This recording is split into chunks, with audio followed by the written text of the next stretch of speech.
Ini belajar ilmu tentang akhlak, bagaimana mendidik anak-anak dan bagaimana kita sebagai seorang muslim berakhlak. Ya. Kemarin telah dijelaskan tentang baca Bismillahirrahmanirrahim, tentang Alhamdulillahirabbil alamin, tentang salawat kepada Nabi, tentang salawat kepada keluarga Nabi, salawat kepada sahabat-sahabat Nabi. Ya, itu tidak, tiga itu tidak bisa dipisah. Ya, salawat ada berapa? Ada tiga. Ada salawat Allah, ada salawat malaikat, ada salawat Nabi. Ya, ada salawat Allah kepada Nabi Muhammad, ada salawat malaikat kepada Nabi Muhammad, ada salawat kita orang-orang yang beriman termasuk golongan jin bersalawat kepada Nabi Muhammad. Makanya bunyi ayatnya bagaimana? Inna Allaha wa malaikatahu yusalluna 'alan nabi ya ayyuhalladzina amanu sallu 'alaihi wa sallimu taslima. Dengar. Tasbihnya taruh kantong dulu. Jangan berzikir kalau kita menuntut ilmu. Apa boleh? Taruh popoji itu kantong. Yang punya tasbih taruh di popoji. Bukan waktunya berzikir.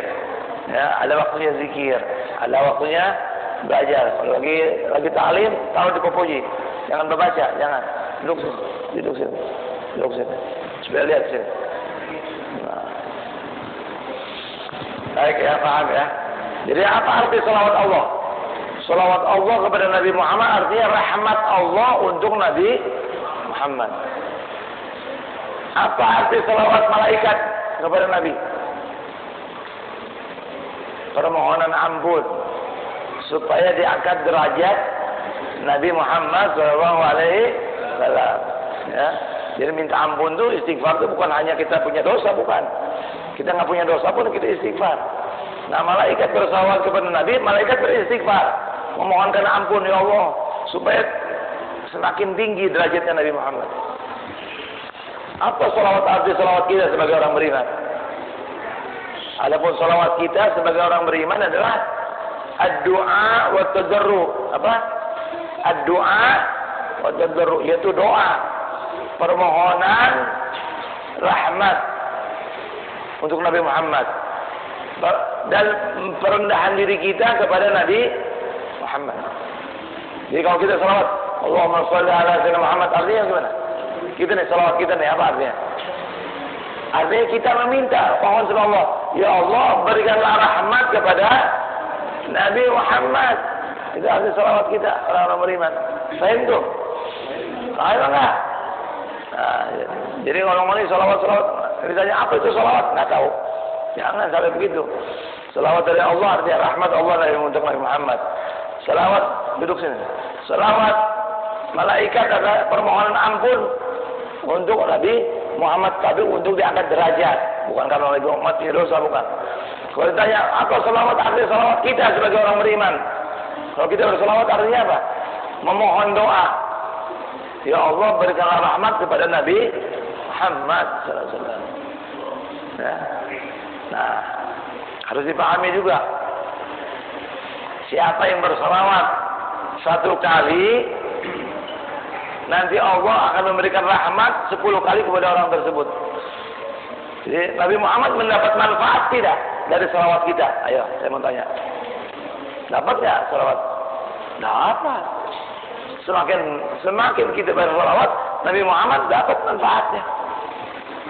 Tetapi bukan berarti Nabi Muhammad butuh. Perhatikan itu. Bukan berarti Nabi Muhammad butuh akan salawat kita. Kita yang butuh akan salawat kepada. Ya, kalau kita bersalawat kepada Nabi Muhammad, nanti kita yang dapat rahmat akan dibalas 1/10. Kalau kita bersalawat 10 dibalas 100, kita bersalawat 100 dibalas 1000. Itu kalau tidak khusyuk. Kalau yang khusyuk, ya, dengan berwudu, menghadap ke arah kiblat, membayangkan Nabi dengan wangian, dengan gaharu, tidak ada yang tahu pahalanya kecuali Allah Subhanahu wa taala. Dan semua amalan itu antara diterima dan ditolak. Kita nih sholat nih barusan nih, bisa jadi diterima sama Allah, bisa jadi tidak diterima, ditolak sama Allah. Kecuali bersalawat kepada Nabi Muhammad. Allahumma shalli ala sayyidina Muhammad wa ala ali sayyidina Muhammad. Allahumma shalli ala sayyidina Muhammad itu pasti diterima. Kalau yang lain belum tentu diterima. Ya, makanya kita harus khusyuk betul-betul. Ya, sesuaikan ilmunya, istinjanya cebok yang betul, wudunya, bersucinya, mandinya dari wudunya harus betul, menutup auratnya yang betul. Ya, baru pahami apa yang kita baca tiap hari itu sholat, doa iftitah, baca Al-Fatihah, baca tahiyat, baca zikir. Nah, itu dipahami. Semakin engkau paham arti daripada apa yang kita baca dalam sholat, menghadirkan apa yang kita baca, semakin mendekati qabul. Semakin mendekati diterima oleh Allah Subhanahu wa taala. Harus ilmunya ada. Ya. Sesuai ilmu. Sesuai sunnah. Sunnahnya.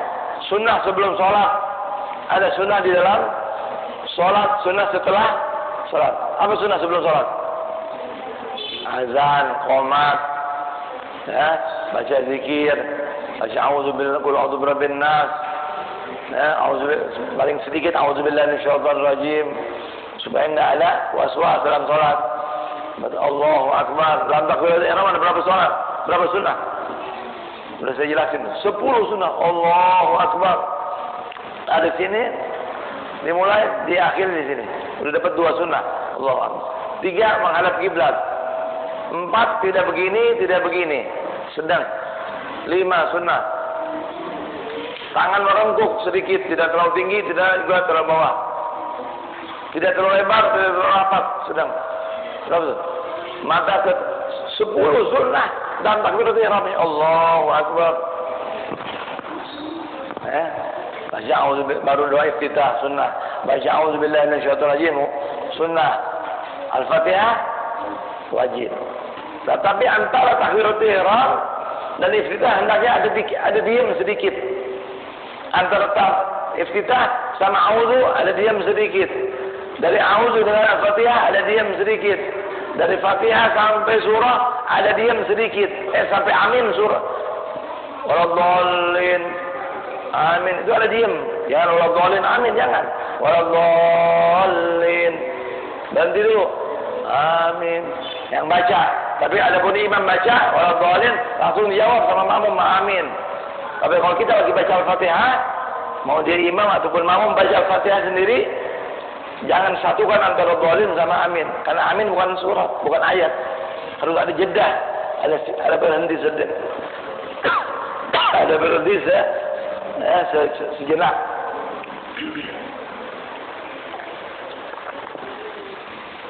Dan antara amin dan surah dalam sholat jahriyah, maghrib, isya, subuh, sholat jahriyah namanya. Sholat yang diangkat suaranya.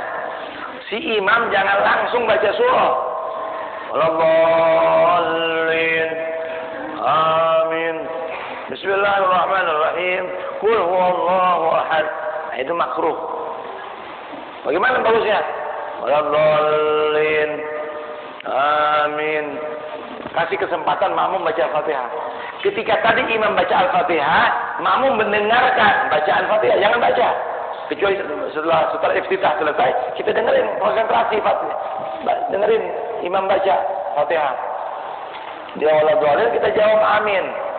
Nah, setelah amin baru kita baca Bismillahirrahmanirrahim. Alhamdulillah. Baru kita baca Fatihah. Si imam bagaimana? Tunggu. Dalam menunggu selesainya Al-Fatihah si makmum, kita baca, si imam baca Rabbana ighfir lana wa li ikhwanina alladhina sabaquna bil iman wa la taj'al fi qulubina ghillan lil ladzina amanu Rabbana innaka ra'ufur rahim. Coba antum umrah nanti, umrah atau haji, lihat imam-imam Masjidil Haram tuh. Ya. Kasih jeda dulu. Kasih waktu. Itu salat jahriyah. Maghrib, isya, subuh. Sholat Jumat dan lain-lain, ya, sholat yang diangkat suaranya. Tapi kalau zuhur, asar, itu langsung kita selesaikan Fatihah, baca surah langsung. Ya, jedanya hanya tarik nafas doang. Ya. Nah, tapi kalau imam, tunggu dulu. Baca tadi minimal Rabbana ighfir lana wa li ikhwanina alladzina sabaquna bil iman wa la taj'al fi qulubina ghillan lil ladzina amanu rabbana innaka ra'ufur. Atau apa? 7 zikir. Karena Al-Fatihah 7 ayat. Subhanallah, alhamdulillah, wa la ilaha illallah, Allahu akbar. Wa la haula wa la quwwata illa billahil azim. Astagfirullahalazim, hasbunallah ni'mal. Boleh. Jangan diam. Kalau diam itu kosong, rugi, enggak ada pahala. Tapi kalau kita baca sesuatu dapat pahala. Nah, setelah itu, setelah surah mau sujud, mau ruku, ada jeda juga. Lam yalid wa lam yulad wa lam yakul lahu kufuwan ahad. Tarik nafas dulu. Allahu akbar. Lam yalid wa lam yulad wa lam yakul lahu kufuwan. Allahu akbar. Jangan begitu. Lam yalid wa lam yulad wa lam yakul lahu kufuwan ahad. Allahu akbar. Ini tinggal prakteknya. Kalau teorinya gampang, prakteknya kadang-kadang lupa, ya. Nah, sekarang ke yang keempat ya, bait keempat ya. Saya baca ya, benar. Wa'ankum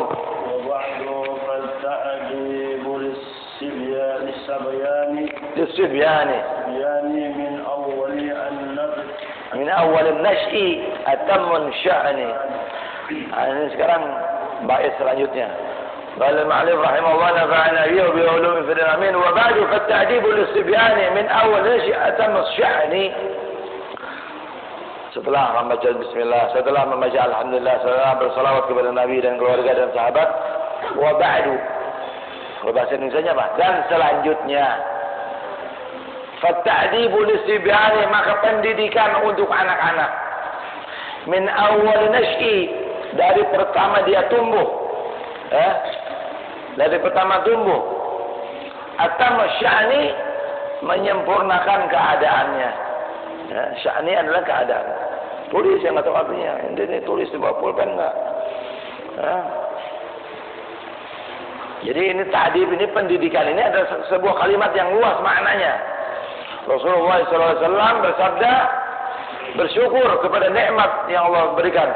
Apa Rasulullah nyatakan? Addabani Rabbi fa ahsana ta'dibi. Addabani, aku dididik oleh Tuhanku. Fa ahsana ta'dibi, maka aku mendapatkan pendidikan terbaik. Kenapa Nabi Muhammad akhlaknya paling bagus? Kan dididik langsung oleh Allah Subhanahu wa taala. Nah, ini ta'dib, ini pendidikan, ya.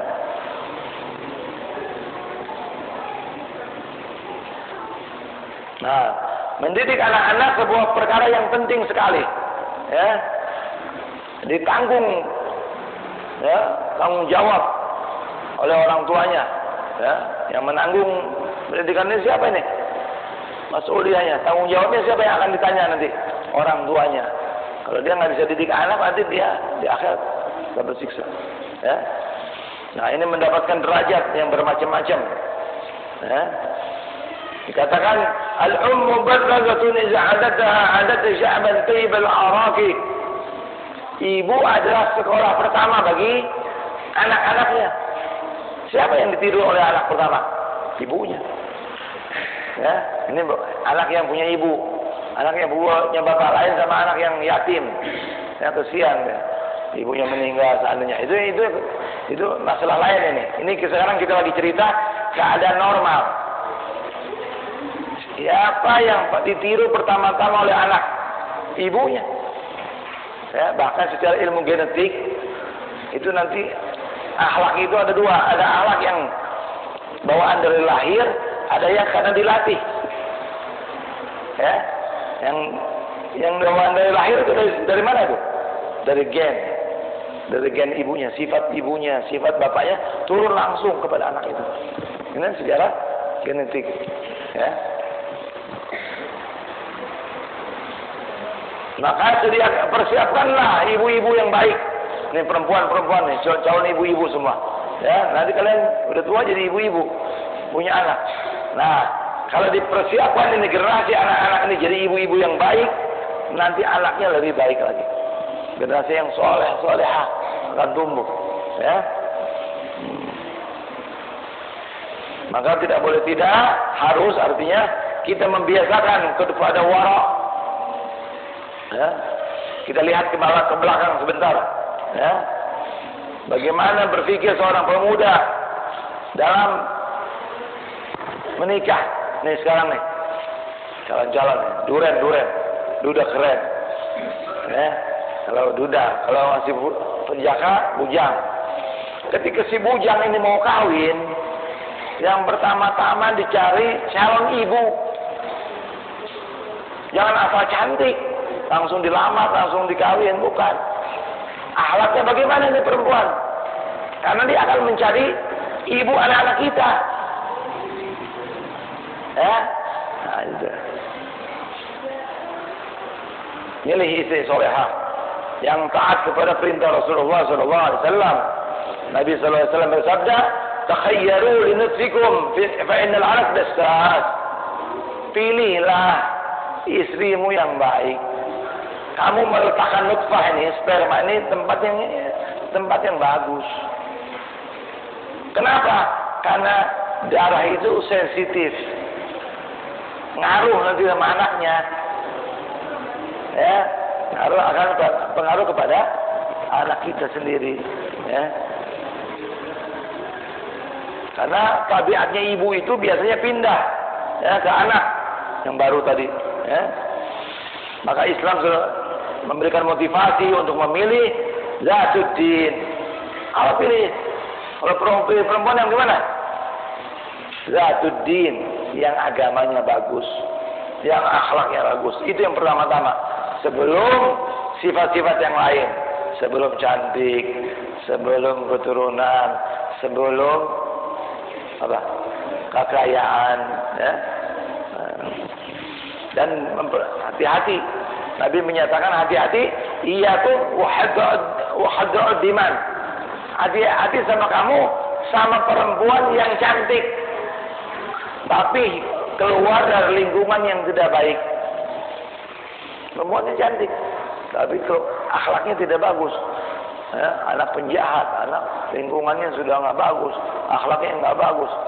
Nah itu nanti bagaimana? Cuman cantiknya doang, luarnya doang, fisiknya, tapi bikin sakit hati. Anak hancur, anak dididik dengan tidak baik. Ya. Maka kalau sudah memilih dengan cara yang bagus, ya, maka memperhatikan jalannya si ibu ini, ya, berjaga agamanya. Nah, kenapa? Karena si ibu adalah mir'atut tifl. Ibu adalah cermin dari anak-anak.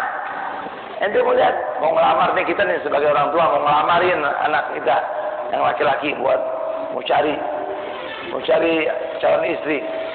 Lihat perempuan punya ibu bagaimana? Ibunya baik. Si perempuan ini punya ibu baik. Insya Allah 90% baik. Kenapa? Cerminnya dari ibunya. Ya. Dia khalid amalu amin jalan nuhazannya. Dari bodohnya, dari bagus niatnya semua dia. Ya. Nah, itu dilakukan semua.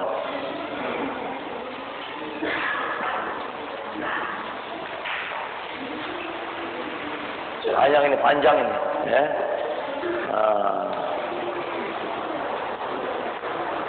Maka berikutnya setelah memilih ibu, baru bekerja sama. Si suami istri udah kawin nih, pengantin.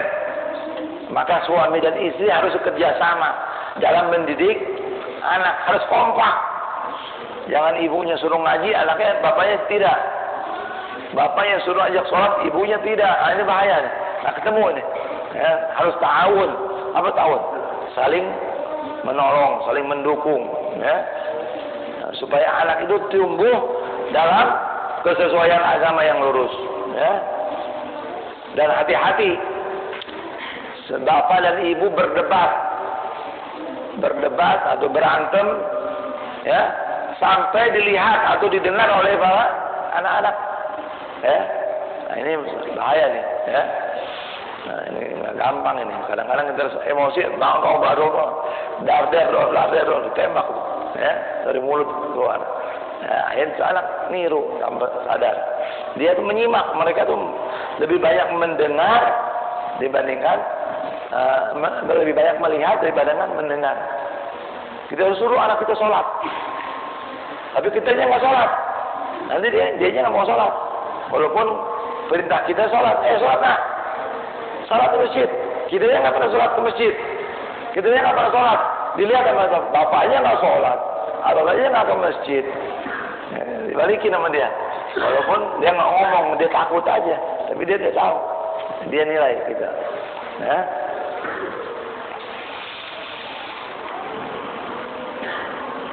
Jadi pendidikan itu dimulai dari kecil anak-anak, ya. Bahkan membahayakan dan apa yang memanfaatkan. Ya. Sayyidina Ali bin Abi Thalib radhiyallahu anhu berkata, "La tukrihu auladukum ala tibaikum, fa innahum khuliqu li zaman ghairi zamanikum." Nah ini.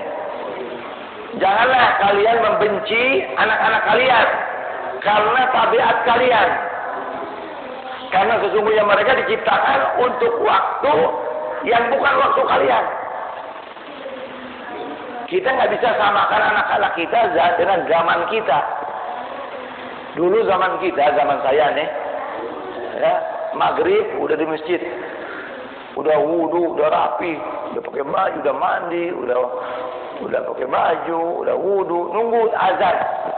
Bukan azan nunggu kita sholat, nunggu azan bukan. Azan ditunggu sama saya, nunggu. Pas berkumandang azan kita udah Allah Akbar, kita udah jawab, udah di masjid. Nah, itu zaman kita sekarang gimana? Ya, kalau di sini insya Allah, ya, mungkin tempat lain nggak pada sholat, ya. Berangkat udah dengar azan 3 kali berangkat. Nah itu ya. Yang penting ya. Ya, karena anak-anak itu yang dilahirkan sebelum 50 tahun muti'an fa'adun amya. Dulu mereka itu 50 tahun yang lalu ini ya, atau 100 tahun yang lalu mereka nurut buta. Bapak kita lihat dulu. Iya saya. Berangkat, sholat, puasa. Saya nggak pakai ngelawan. Ya. Sampai 7 tahun. Ya. Paling tidak dia diam, nggak ngelawan. Aku saya kan hukum ngelawan. Ya nggak? Kenapa itu? Udah lihat udah macam-macam. Dia udah lihat handphone, udah lihat ini ya.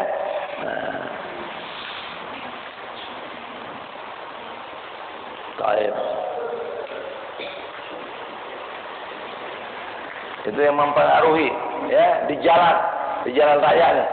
Apa yang di jalan ya dilihat sama dia ya. Kemudian televisi, handphone ini ya. Nah, ini semua dilihat. Orang-orang apa? Wisatawan.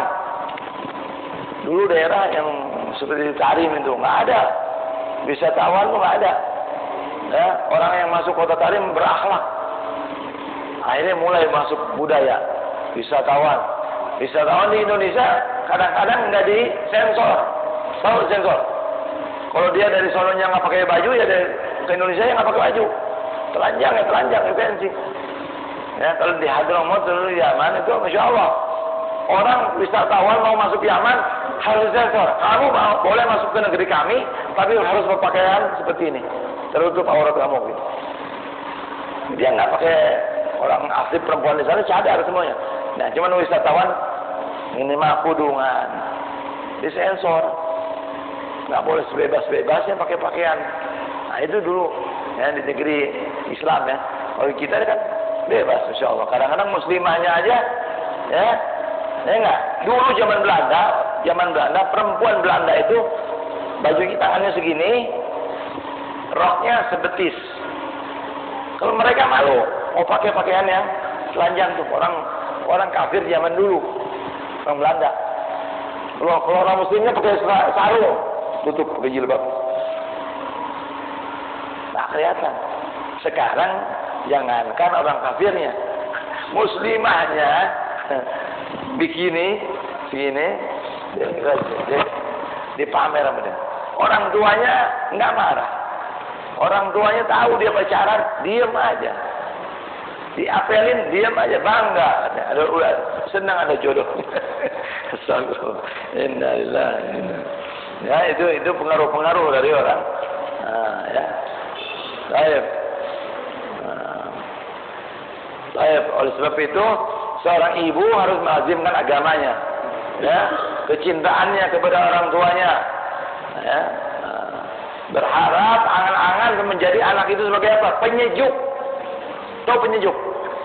Tiap hari doa tuh, Rabbana hab lana min azwajina wa dzurriyyatina qurrata a'yun. Apa arti qurrata a'yun? Rabbana, ya Allah, wahai Tuhan kami, hab lana, berikanlah kepada kami min azwajina, dari pasangan kami, yaitu istri dan istri, ya, suami, kalau suami istri maksudnya. Azwaj itu artinya, zauj itu artinya pasangan. Berikanlah pasangan-pasangan kami, wa dzurriyyatina, dan keturunan-keturunan kami, qurratu ayun, penyejuk mata. Jadikanlah suami, istri, anak-anak, keturunan penyejuk mata. Apa arti penyejuk mata? Kalau dilihat menyenangkan, oh pada pakai jilbab rapi, sholatnya 5 waktu jaga, baca Qurannya masya Allah, akhlaknya bagus, itu penyejuk mata. Kalau ngelawan menyejuk mata nggak? Bikin mata marah, merah, panas, enggak. Akhirnya kita mau senang jadi nggak senang. Nah itu. Nah, kita berusaha bagaimana menjadikan penyejuk mata untuk orang tua kita, ya. Lanjut. Waqad bidzaka sarah al-Ghazali bahrul ulum sadiqul maghali, dan itu telah dijelaskan oleh Imam Ghazali. Nah, Imam Ghazali ini ulama bahar, lautan ilmu, ya. Bahrul ulum, lautan ilmu. Dia ngarang kitab namanya Ihya Ulumuddin. Ngarang kitab lagi Bidayatul Hidayah. Itu karya yang terakhirnya itu. Nanti Arba'in, ya, banyak, ya. Mengikuti jalannya Rasulullah SAW. Beliau menulisnya tidak membutuhkan kepada penjelasan, ya. Siapa yang bisa baca kitab itu, insya Allah. Udah ada terjemahnya tuh. Udah mau beli buku terjemah Ihya Ulumuddin ada di Selekta. Cuman sekali lagi saya bilang, kalau baca kitab Ihya harus pakai guru. Ya, kalau nggak pakai guru nanti majzub. Takut ini, takut itu. Ya, salah, ya enggak. Ya. Dulu kalau di Jawa sampai hari ini ada khataman, tiap tahun khatam. Seperti di Gresik, Habib Abu Bakar Gresik dari zaman beliau sampai sekarang generasi anak cucunya, Ihya itu setiap tahun khatam. 1 tahun khatam, 4 jilid tuh khatam. Jadi dibaca setiap hari berapa lembar, ya. Dekat Rajab, Sya'ban, khatam. Nanti Syawal mulai lagi dari awal. Begitu. Dan sampai dikatakan keadaan Ihya yakuna Qur'anan. Seolah bisa sampai kitab Ihya itu dijadikan kitab sebagai Al-Quran, bacaan rutin.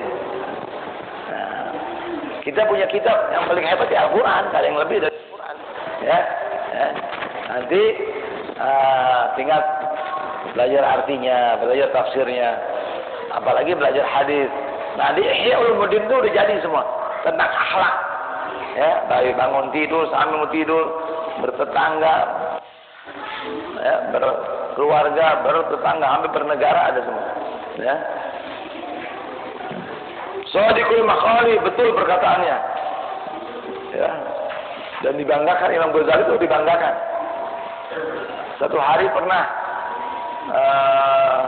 satu orang soleh mimpi, ya, mimpi ada Nabi Muhammad, di kanannya ada Nabi Musa, ada Nabi Isa, di kirinya Imam Ghazali. Ini Nabi Musa bilang dalam mimpi tersebut, Nabi Musa bertanya kepada Rasulullah, wahai Rasulullah, engkau menyatakan dalam sebuah hadis, ya, ulama ummati keambiya Bani Israel, ulama umatku seperti kedudukannya para nabi Bani Israel. Mana contohnya? Ulama itu. Dicontoh, dibilang Rasulullah, nih Ghazali nih, dia ulama, kedudukannya seperti nabi-nabi Bani Israel. Akhirnya Nabi Musa mau tanya, ngetes. Sekarang kata Nabi Musa, coba, man ismuka? siapa namamu? Ditanya sama sama Nabi Musa. Ismi Muhammad bin Muhammad Al-Ghazali At-Tusi. Ditanya namanya, dijawabnya, aku adalah Muhammad bin Muhammad Al-Ghazali At-Tusi. Nabi Musa bilang, saya cuma tanya nama kamu. Kok kamu jawab bapakmu, kakekmu disebut juga? Akhirnya Nabi Musa Nabi Imam Ghazali membalikan. Allah tanya di dalam Al-Quran kepada engkau, wahai Musa, wa ma tilka biyaminika ya Musa, apa yang ada di tangan kananmu, wahai Musa? Engkau menjawab bagaimana? Ya asaya, ini adalah tongkatku. Atawaku bihi ghanami wa husyu bi ala ghanami wa fi ma'aribun ukhra. Allah hanya tanya apa yang ada di kananmu. Engkau menjawab ini adalah tongkatku. Ku bergunakan untuk menggiring domba-dombaku. Aku gunakan untuk manfaat yang lain. Kenapa kamu jawab itu? Maka ketika dijawab oleh Imam Ghazali seperti begitu, Nabi Musa tidak bisa jawab. Benar wahai Rasulullah, kau katakan ulamamu seperti para nabi Bani. Jadi itu namanya apa? Ingin berbicara panjang, ya, dengan Allah, karena bicara sama Allah. Yang ingin panjang. Begitu juga Imam Ghazali. Kenapa jawabannya bukan hanya satu? Jawabannya bapaknya, kakek, supaya dialognya lebih panjang dengan Nabi Musa. Nah, itu yang dilakukan oleh para ulama. Ini Imam Ghazali diakui keilmuannya. Jadi kalau ada satu orang nggak suka sama Imam Ghazali, jangan diikutin, ngaco pasti, ya, ngaco. Ya. Wahazza bihi ulumuddin ala qiyam al-ahli bil banin, wahazatu, memberikan motivasi. Imam Ghazali memberikan motivasi dalam kitab Ihya Ulumuddin ila ala qiyam al-ahli wa bil banin, supaya keluarga menegakkan pendidikan kepada anak-anaknya. Itu pendidikan ilmu agama. Li'anna ta'lim as-sabi fi sagari ziyadatun li haddihi fi kibarihi. Kenapa?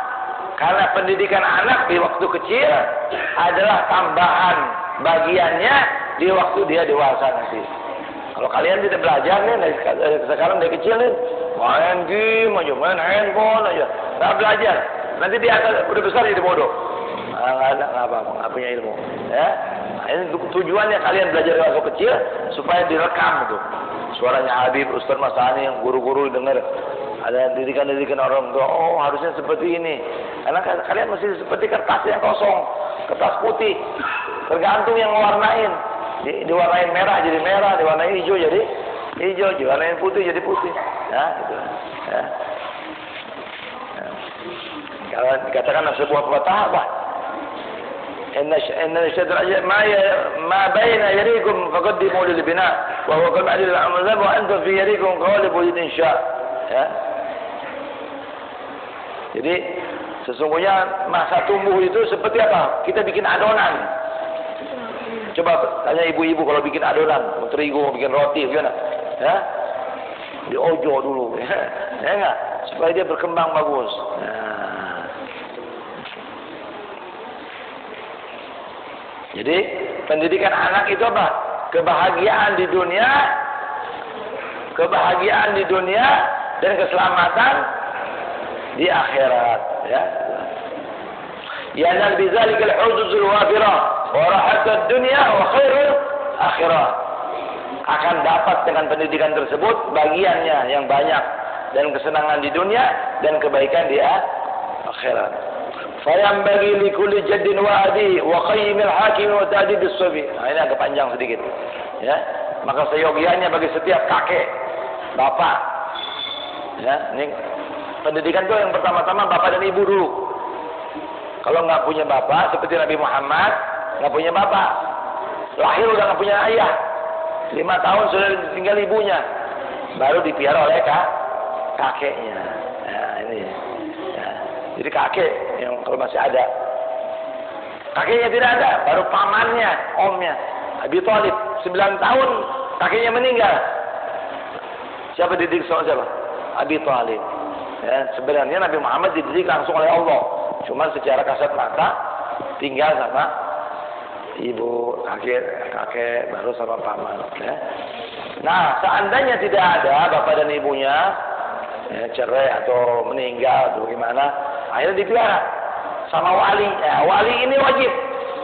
Antum dititipin satu anak, tolong didik ya, saya punya anak nih. Berarti wali itu wajib mendidik. Ya, tanggung jawab bukan kasih makan minum doang. Pendidikannya bagaimana? Ya. Tadi musobi wajib hakim, sampai hakim. Kalau nggak ada hakim dalam agama Islam, jatuhnya ke wali hakim. Wali hakim itu seperti lembaga, seperti panti asuhan. Ya, nah, itu wajib mendidik. Nah. Ini panjang nih pendidikan. Nanti kita bahas minggu depan deh. Ya. Nah, bagaimana mendidik. Yang nanti yang repot ini kadang-kadang debat antara bapak sama ibu. Bapak ibunya pengen ke sini, anaknya bapaknya. Ya. Ada lagi yang jadi masalah. Kakeknya belain. Kakek sama neneknya, awas jangan sombong. Mau dipukul berhadapan dengan kita. Nah ini kadang-kadang ngaco. Ya, bukannya kompak mendidik anak, malah merusak anak. Akhirnya anak punya kebesaran. Akhirnya waduh, udah ada yang dijamin sama kakek saya, dilindungi nih. Ya, akhirnya kepala batu tuh anak. Ya, ada kebesaran. Nah ini salah pendidikan. Jadi ini harus ngerti nih. Jadi saya sampaikan ini bukan kalian aja anak kecil. Orang tua nih, bapak-bapak ibu harus tahu nih cara bagaimana mendidik, membentuk. Ya, ini saya bangun di masjid ini. Saya punya uang sana, saya bangun di masjid. Ya, yang bangun di masjid bukan sendiri pasti kan. Ada tukang, ada yang bagian ngaduk, ada yang bagian plester, ada bagian ngaci, ada bagian cat, ada bagian ya semua. 1000 orang bangun ini masjid, 1 orang kerjaannya toki, palu, pelan-pelan dia rusak. Yang udah dibangun tuh ditoki sama dia, ditoki. Hancur nggak? Lama-lama hancur. Walaupun 1 orang yang rusak, yang 1000 orang yang membangun, 1 orang yang hancurin, hancur lama-lama. Bagaimana sekarang nggak ada umat ini yang bangun cuma sedikit, yang membangun mental spiritualnya cuma sedikit, yang hancurin banyak. Ini kita punya musuh dari kanan kiri, dari atas bawah. Ya nggak? Dari Yahudi, dari Nasrani, dari munafikin, dari murtadin, dari nah itu bayangin, ini saya ilustrasi aja, perumpamaan bagaimana kita punya pendidikan hari ini. Ya, kalau kita 1000 orang membangun, 1 orang yang ngancurin akan hancur. Bagaimana kalau yang bangun cuma sedikit, yang ngancurin banyak? Jadi generasi apa besok?